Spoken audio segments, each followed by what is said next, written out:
Document retention is always a questionable area for employers, and particularly for I-9s with the penalties, as we've discussed.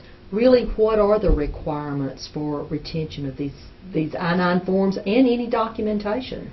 I would tell you, if I was, as an employer, and our firm's an employer just like anybody else, you want to have backup. You want to probably have the paper I-9 forms in the one folder we were talking about in a locked cabinet. I would also be scanning my I-9s in electronically to have a backup.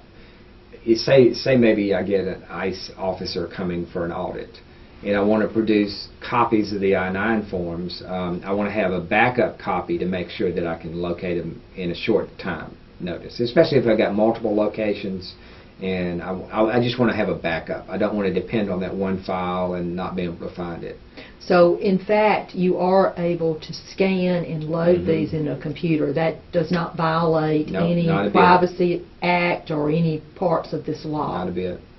You do have certain requirements. Let's talk about the retention requirement. And this is kind of a nice little form to help you understand. You have to retain an I-9 form for 3 years from the date it was filled out, completed, or from 1 year after the employee leaves you, whichever is longer. Say somebody has worked for me for 6 months.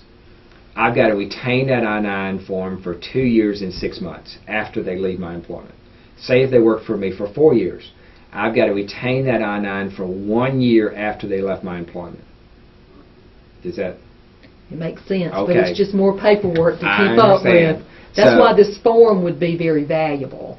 And what you need to do as an employer is set up a form retention, because you don't really want to keep I-9s that are 10, 15 years old. To the extent that maybe you made errors on those I-9s that weren't corrected and things like that. But you need to have